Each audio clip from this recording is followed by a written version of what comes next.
And you're live.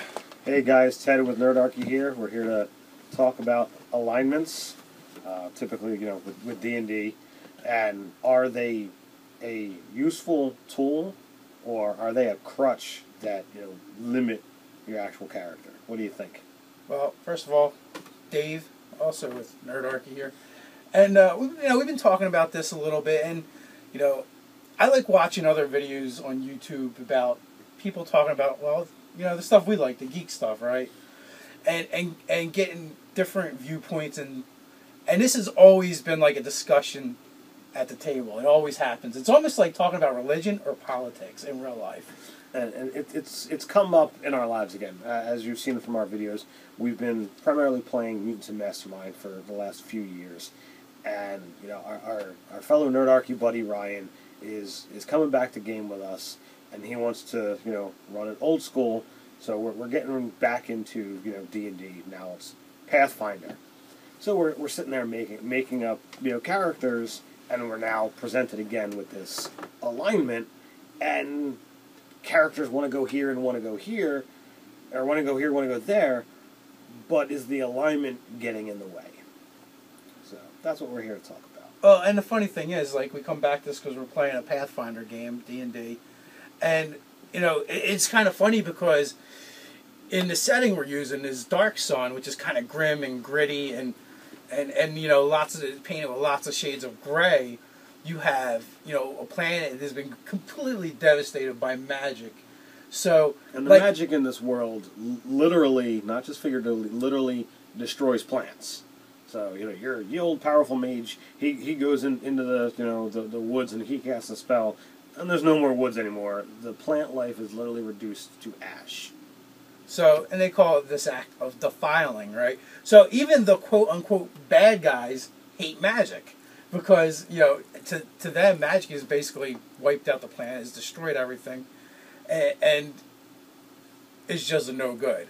So it adds another element, another layer, because now we got player characters, right, in our campaign who may or may not use magic. If they do, they can't let you know about it. It's got to be a secret because everyone will be pissed off, especially if you have characters that particularly like nature and the planet and living.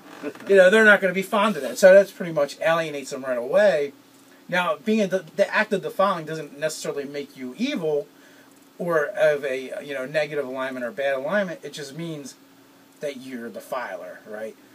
But here's the thing, and the reason why I correlate that with alignments is because what happens at the table is a lot of times, like at our tables, we don't really even tell each other what our alignments are. We use them as guidelines, and you just let it ride, right? But here's where the problem comes, right? Because there's always some fucker that wants to be evil, and he kind of screws up the game.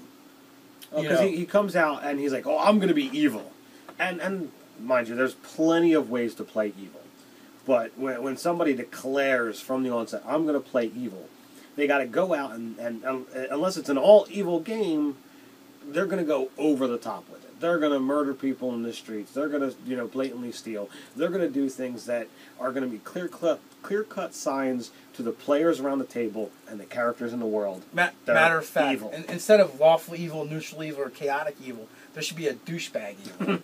Because that's what they end up doing and coming across. They're like total psychopath.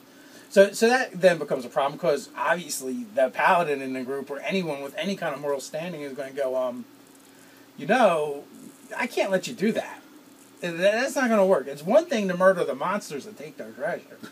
I mean, they're monsters. It's not a big deal. But to just go wantonly, on a path of destruction and killing, it doesn't make any sense. It really doesn't. It doesn't add anything to the game. So all right. So you mentioned killing monsters and you mentioned paladins. That brings another quandary into the debate. You decide to play. I am a lawful good paladin, champion of justice, defender of the people. But how extreme does the player and the DM really force that alignment? Lawful good. I am the Superman of heroes, champions, whatever you want to call it. So when you go adventuring, does the paladin accept, we're out adventuring and we're set on by brigands, Are you allowed to kill the brigands? You're set on by monsters. Are you allowed to kill the monsters? You know, do you have to spare every single life that comes across? If you have a DM or, you know, a player who really feels obligated that I can kill nothing, it really puts a real axle, or a broken axle on the wagon. It really creates a problem because, well, hey, you know, we're off on this quest to go blah blah blah blah blah, and you have these brigands that have attacked you. It's a planned encounter that the DM had, and this paladin now feels we need to stop and bring these brigands back to town because they have committed a crime. I am a lawful good paladin. They have broken the law, and therefore I must see justice done. And for the first time that happens, yay, way to go! You know, give that paladin a prize. But I guarantee you, by the third session, these characters, good alignment or not, they're gonna be like, how can we get rid of this paladin? He is really making it difficult for us to get profit here. You know, it becomes a problem. But he's just trying to play what he could feel as a lawful good alignment. And now that's like an extreme example too. Like, here's the thing. All right, alignment, player character alignment in the game. Guideline or rule. You know what I mean? It's part of the rules of the game. But you know, if you have an alignment, is that a set rule that character has to follow, or is it a guideline? You know, hey, you're a chaotic evil character. Can you wake up that morning and decide you want to help old ladies across the street instead of pushing them in front of the bus because you're chaotic evil? Well, with the chaotic evil, like, okay, he wants to help old ladies. It's a chaotic thing. It's something he wants to do on a whim. Well, that would fit the chaotic, but it doesn't fit the evil. You know, how much of your daily activity needs to be focused on both aspects of that alignment. I'm all for the chaotic evil. You can do whatever you want, just that your end goals really should be suiting yourself. End of story. So you can be the chaotic evil hero as long as you're making profit on it. You can go out there and you can save the town, and you can never, you can have never killed a peasant, robbed somebody for the sake of it, and you can get off scot-free going through an entire campaign as chaotic evil, as long as your motivations behind what you're doing are showing a clear gain by yourself and your character goals are being met.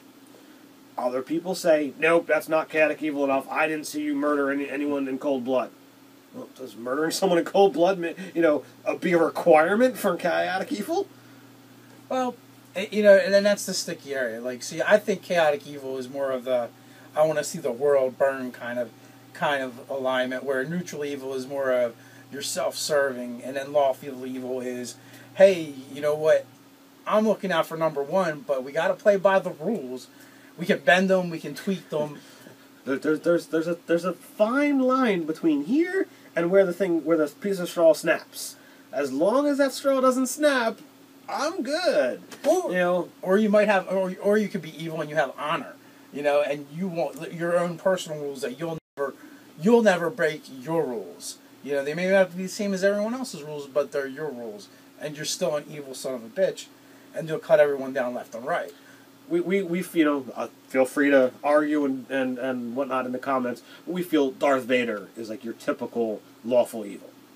He's got his own rules. He was out for number one, but ultimately when it came down to am I gonna let my mentor kill my son? That's against me. No, I don't think so.